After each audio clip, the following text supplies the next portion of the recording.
A new crime is taking shape: medical ID theft. Consumer correspondent Susan Copen is here to explain how you could be at risk. Good morning, Susan. Good morning, Julie.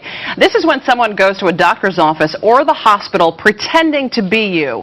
Crooks have received everything from medications to liver transplants using someone else's name. The government estimates that 200,000 people are falling victim to this crime. People like mother of four, Andori Sachs. I was absolutely floored. You just would never imagine in a million years that something could happen like this. Several months ago, Andori Sachs got an alarming phone call. Her newborn baby had just tested positive for illegal drugs. Problem is, Andori hasn't given birth in years. As much as I denied it, they just kept insisting that, yes, I was the mother of this child. There was nothing that I could say to get out of it. To make matters worse, authorities showed up at her door the next day, calling her an unfit mother and threatening to take away all four of her kids. When you know you're innocent and you didn't do anything wrong, it just absolutely, I was in tears. I was a wreck.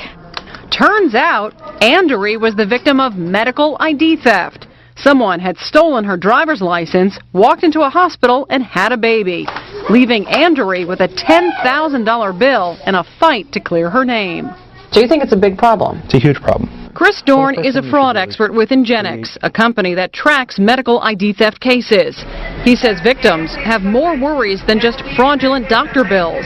Your medical records can also be altered, with the crook's information substituted for your own. Inadvertently, your blood type can be changed, your medications that you're on that can be changed, your underlying medical conditions can be changed. Which can be life-threatening. Certainly. That's a scary thought. It is. To crack down on the problem, some hospitals like this one outside Hartford, Connecticut, are now asking patients for proof of identification.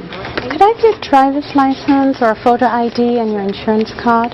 Administrators say the policy went into effect after a rash of medical ID thefts, and it's working. About 2 to 3 times a week we have patients that come in, then when we ask them for the ID, they'll say it's in the car, go out to their car and don't return. Come here. Andori Sachs says her fraud case wreaked havoc on her life.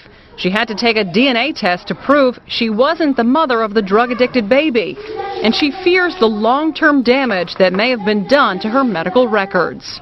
Am I going to have some emergency someday in my life and I'm going to show up at the hospital and they're going to give me the wrong blood type because they still have her blood type in my files? I just don't feel safe anymore.